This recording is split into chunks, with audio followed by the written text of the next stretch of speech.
Le ministre algérien des Finances, Mohamed Loukal, a été entendu ce lundi par le parquet à Alger. Les affaires, notamment de dilapidation de fonds publics, lui sont reprochées.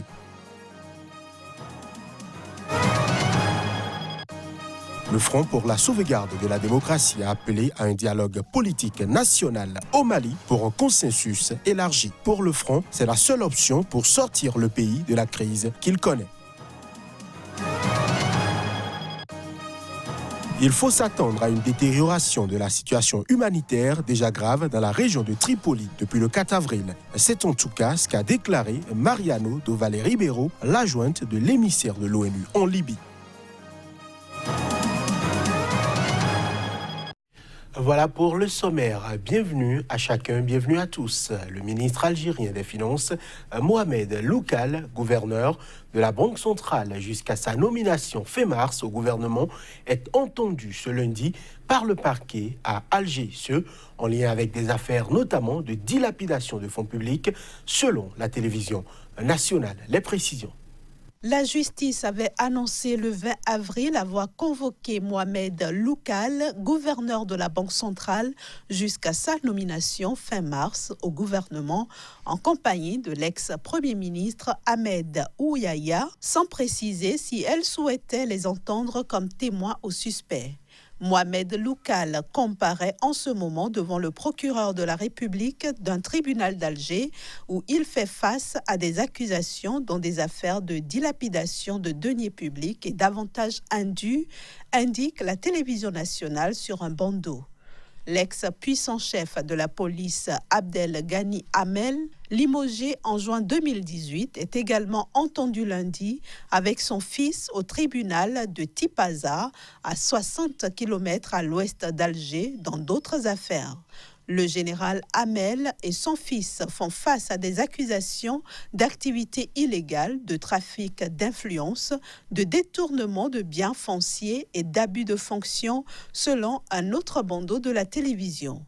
Depuis le départ du pouvoir le 2 avril du président Abdelaziz Bouteflika, contraint à la démission par un mouvement de contestation inédit, la justice algérienne a ouvert une série d'enquêtes sur des faits de corruption contre plusieurs puissants hommes d'affaires et contre de hauts responsables de l'État.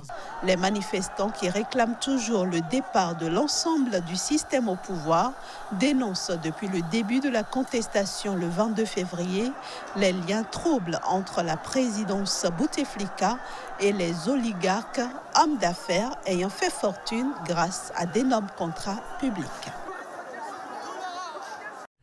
Après sa tournée euro-américaine, l'opposant congolais Martin Fayulu est rentré à Kinshasa ce dimanche.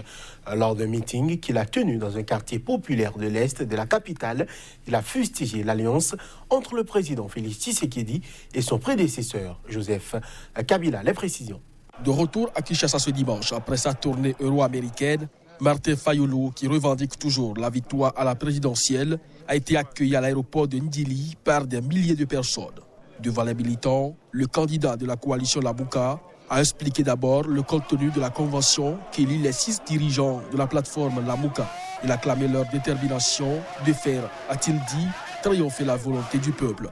Martin Fayulu a également critiqué le fait que Félix Tshisekedi ait accepté de nouer une alliance avec l'ancien président de la République, Joseph Kabila. Selon lui, cette alliance n'est pas bénéfique pour le pays. Qu'il déchire cet accord signé avec Félix. Si ce n'est pas le cas, ils verront ce qu'ils verront, a-t-il prévenu. Un peu plus loin, dans son discours, Martin Fayulu a demandé au nouveau président Félix Tshisekedi de quitter le pouvoir. Martin Fayulu a dit aux militants de l'Aboka de s'inspirer des peuples soudanais et algériens qui n'ont pas eu, a-t-il souligné, besoin d'armes pour mettre fin aux dictatures. En conférence de presse sur la situation sécuritaire au Mali, les grèves intempestives qui secouent l'école malienne, la mauvaise gouvernance, le projet de révision constitutionnelle et bien d'autres, le Front pour la sauvegarde de la démocratie, avec à sa tête le chef de file de l'opposition Soumaïla Cissé, a appelé à un dialogue politique national pour un consensus élargi. Seule option, selon le Front, pour la sauvegarde de la démocratie et pour sortir le Mali de la crise qu'il connaît. Reportage Halima Bentouré. Face aux menaces que connaît aujourd'hui le Mali, telles que les questions sécuritaires liées au terrorisme et au conflit ethnique au centre du pays, l'ébullition du front social avec les grèves récurrentes dans l'éducation et bien d'autres secteurs, les partis politiques de l'opposition au sein du Front pour la sauvegarde de la démocratie FSD montent au créneau et fustigent le pouvoir en place. Il est plus que temps que les tenants du pouvoir prennent la vraie mesure des périls qui assaillent notre pays. Que le pouvoir en place se rende compte que notre pays n'est plus un pays normal. Qu'ils écoutent enfin le cri de détresse du peuple dans ses doléances et ses exigences. Qu'ils écoutent enfin la voix des amis du Mali, de plus en plus désespérés de voir notre pays aller à volo vers un naufrage national irrémédiable. L'opposition politique se dit prête à œuvrer à la dynamique de sortie de crise et entreprendra à cet effet toute action nécessaire pour sauver le Mali. Pour ces partis politiques de l'opposition, tout préalable est et demeure l'organisation d'un dialogue national inclusif pour un consensus élargi aboutissant à un accord politique accepté par tous. Pour nous, l'urgence est au dialogue inclusif. C'est ce qui explique notre réponse ferme au comité d'experts. Une réponse claire pour nous, le préalable est et demeure l'organisation d'un dialogue national inclusif. Sur le projet de révision constitutionnelle porté par le président de la République, Soumaïla Cissé, dira qu'une constitution ne vaut que par l'adhésion et le consensus large obtenu autour du texte lui-même. Il rappelle que c'est le président de la République, Ibrahim Boubacar Keïta lui-même, qui a affirmé que le Mali est en guerre. Et si tel est le cas, répond le chef de file de l'opposition, un pays en guerre ne peut pas tenir de référendum constitutionnel. Mesdames et messieurs, cette édition se poursuit au Cameroun. Des membres du groupe djihadiste nigérian Boko Haram ont tué au moins 4 personnes et gravement blessé 4 autres, 7 au cours d'une attaque à Kofia, île camerounaise située sur le lac Tchad. Plus de précisions à travers ce reportage. Une attaque spectaculaire à Kofia, île camerounaise située sur le lac Tchad, dans la nuit du samedi à dimanche. On y dénombre au moins 4 morts et 4 blessés. Parmi les personnes tuées, on compte un militaire et 3 civils. Immédiatement après l'attaque, les forces camerounaises et tchadiennes ont lancé une opération conjointe de poursuite contre les assaillants. L'opération promet d'être fructueuse, en croient les forces armées camerounaises. Depuis le début du mois en cours, au moins 7 militaires camerounais ont été tués lors d'attaques de groupes djihadistes et dans l'explosion d'une mine au passage d'un véhicule militaire. Au Tchad voisin, relativement peu touché ces dernières années par les attaques des djihadistes nigérians, Boko Haram a tué au moins 30 militaires depuis début mars dans des localités proches du lac Tchad. Désormais, aucun pays de la zone Nigeria, Niger, Cameroun, Tchad n'échappe aux assauts répétés du groupe islamiste. Dans chacun de ces pays, Boko Haram commet des attentats meurtriers, des attaques contre les forces de l'ordre et procède régulièrement à des enlèvements de civils. Depuis le début du soulèvement du groupe islamiste dans le nord-est du Nigeria en 2019, plus de 27 000 personnes sont mortes et 1,8 million d'autres ne peuvent toujours pas regagner leur foyer. Je l'annonçais en titre, il faut s'attendre à une détérioration de la situation humanitaire déjà grave dans la région de Tripoli, en proie à des combats depuis le 4 avril. C'est en tout cas ce qu'a déclaré Maria do Valle Ribeiro, l'adjointe à l'émissaire de l'ONU en Libye. Des combats se déroulent depuis plus de 3 semaines au sud de la capitale libyenne entre les forces loyales au gouvernement d'union nationale reconnu par la communauté internationale et celles du maréchal Khalifa Haftar, l'homme fort de l'est du pays qui a lancé le 4 avril une offensive pour conquérir la ville. Of course, it's very difficult to be optimistic. Bien sûr, il est très difficile d'être optimiste et c'est pourquoi nous continuons à appeler au respect des civils, nous continuons à appeler à des pauses humanitaires, mais nous continuons surtout à espérer que la situation peut revenir à un règlement plus pacifique de la crise.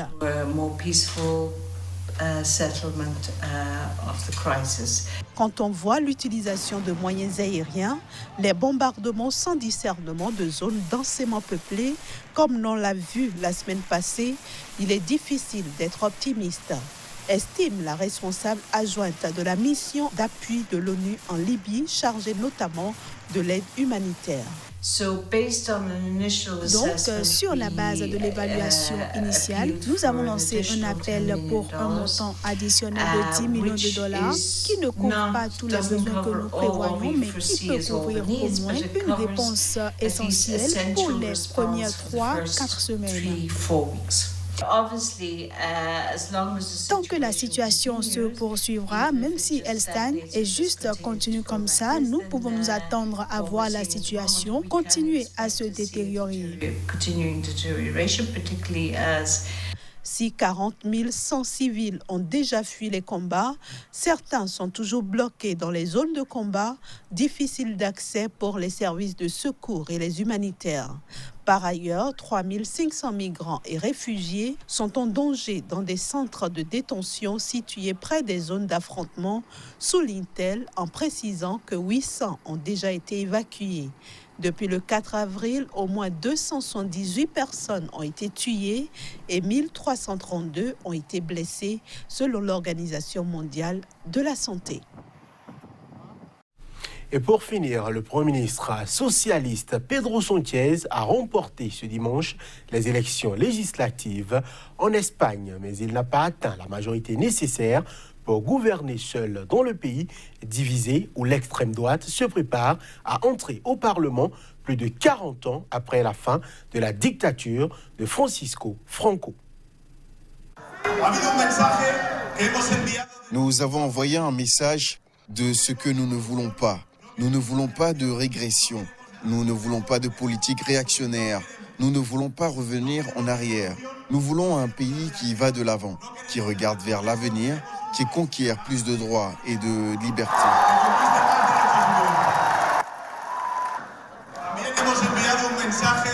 Les Espagnols ont envoyé un message très clair, tranchant et catégorique à l'Europe et au monde, qu'il est possible de vaincre les réactionnaires, l'autoritarisme et la régression avec les propositions progressistes. Nous n'allons pas faire comme les Ciudadanos, qui mettent des cordons sanitaires autour du Parti socialiste. Nous n'allons pas mettre des cordons sanitaires. La seule condition que nous allons demander est de respecter la Constitution espagnole et d'aller de l'avant vers plus de justice sociale et coexistence et de purification politique. Et voilà qui met un terme à ce journal. Merci de l'avoir suivi.